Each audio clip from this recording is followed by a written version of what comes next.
How are you guys doing? Welcome to That's Not Fashion, and I am your host Yvonne. So today I wanted to talk about the Young Thug interview that I kind of just seen, okay?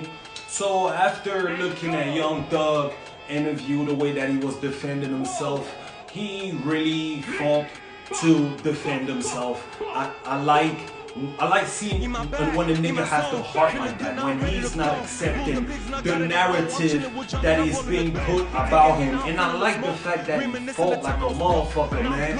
So because of that, I am gonna say that no, Young Thug did not snitch, okay? I do not look at him like a snitch anymore after hearing his excuses, okay? Because I didn't really see any evidence of him, telling on somebody and shit like that. The way that he explained what he was talking about when he was talking to Roscoe with the interrogation, I kind of felt it. I was like, it kind of makes sense, you feel me? It kind of makes sense, flirting with the CEO. I'm like, man, I'm just going to take it, you feel me? Because, there's nothing else to put out and say, okay, he did this, you feel me?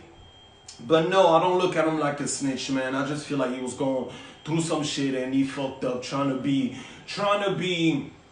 swerve the cops, but instead fucked up by maybe talking too much on that swerving the cop shit. So I'm gonna give him that, you feel me?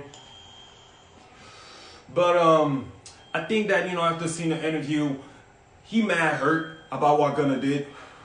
He probably looked at Gunna like a real friend and shit like that, right?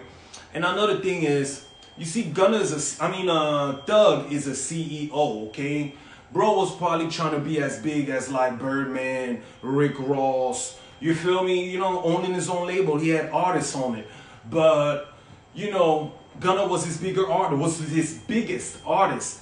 But Gunna leaving and shit kind of fucks up the label, you know what I'm saying? He can kind of fuck up Thug if he had plans of like bossing up, getting more artists under him, like Young Dolph, Yo Gotti and them. You feel me? It's kind of like, look at it like Moneybag Yo leaving Yo Gotti, or Key Glock leaving Young Dolph, if Young Dolph was still alive. RP Young Dolph, you already know. But yeah, that's how Thug feel, because Gunna leaving him, like, Thug got money to give to Gunna, but Gunna wants to go and look around for like labels and shit like that. And I'm sure that surprised Young Thug, because he expected brotherhood. And on top of that, niggas going around signing pieces of paper trying to have him locked up for the rest of his life. So I fuck with Thug. He forgiven for everything, and Drake should have done this shit. That's exactly